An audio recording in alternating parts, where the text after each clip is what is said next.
wife, our oldest daughter, and my cousin were living out in the country of Almosa in a 3 bedroom, 1 bath house.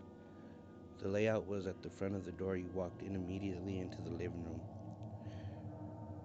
Then off to your left was the kitchen. Between the kitchen and the living room is the hallway. It had 3 bedrooms, the first one on the right, the bathroom straight across on the left, second one is on the right, and the third one is on the left. My wife and I stayed in the last bedroom on the left. My cousin stayed in the last bedroom on the right, and my daughter had the first bedroom. One night, my cousin went home to spend some time with his mom. My wife and I were there alone. Our daughter was at grandma's. I was sitting at the edge of my bed looking straight across to my cousin's door. He always kept it closed and locked for some reason. I never asked and never cared why. Well, this night, as I'm sitting there, I hear a doorknob start to move, like jiggling. As I'm staring at this door, I could see the doorknob moving, so I actually think my cousin came home and was pranking me. As I stay watching the door, it flies open. All the bedroom doors in the house open inward, so I figure he is hiding in the closet. I get up to go check. As soon as I get to his door, it slams shut, and the stereo comes on full blast. I step back, creeped out a bit, but still figured it was a prank. So I gather up the courage to go into the room, only to find the door is locked. So at this point, I'm knocking on his door, asking him to turn his music down. I get no response, so I yell this time, so he can hear me over the music. Still, no response, but the music volume is slowly turning down. I walk back to my room. My phone rings, I pick it up, and it's my cousin. He asked me if he left his name badge in the kitchen, saying he's gonna just crash at his mom's. I say to him, yeah, good one, you had me going for a bit. He seems confused and asks what the hell I'm talking about. I tell him what went on. He says, no, I swear I'm here at my mom's. I really don't believe him, so he puts his mom, my aunt, on the phone. So now I'm really scared at this point. He gets back on the phone. I ask him if he has a spare key to his room. He says no, but gives me permission to break in. I asked if he had the alarm on his stereo set up. Again, he says no. So I go to the bathroom and get a bobby pin to pick the lock. The doorknob has one of those little circle keyholes. I get into his room. The stereo is still playing. The room is cold, but there is no one in there. Nobody at all. I unplug his stereo, close his door, go back to my room. That night, my wife and I couldn't sleep, just wondering.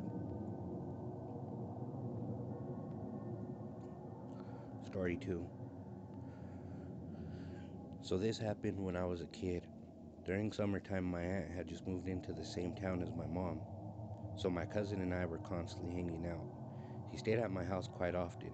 I was around 12 and he was maybe 10 or 11. We would mostly ride our bikes, jump on the trampoline during the day, and when nighttime would roll around, we would play Super Nintendo, sometimes Sega, but I had way better games for the Super Nintendo. We would stay up late, well into the morning. Sometimes we would stay up all night. Well, this one particular night, we decided we were going to beat Mortal Kombat 2. My mom had ordered pizza for us for dinner. After everybody went to bed around 10 p.m., we started playing. First we beat the game on easy. It only took around an hour. Then we beat it on medium setting. It ended up taking a while longer. It was around 2 a.m. when we put it on the hardest setting. My cousin had fell asleep. I went to pass him the controller, but he was passed out. So I continued playing. About a half hour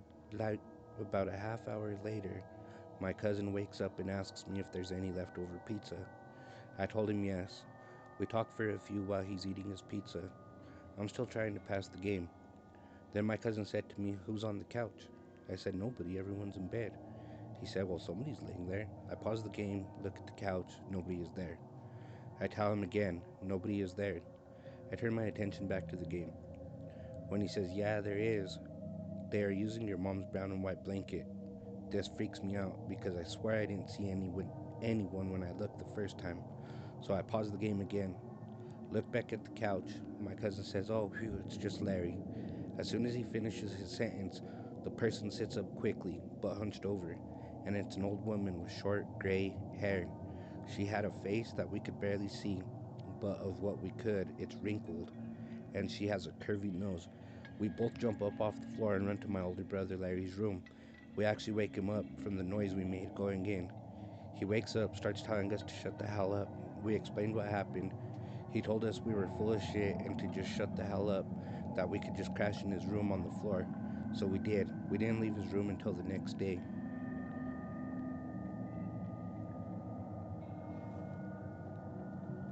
Story 3.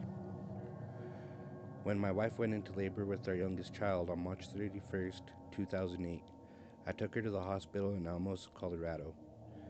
We went in on the 30th, but there were some complications to where they had to delay the labor.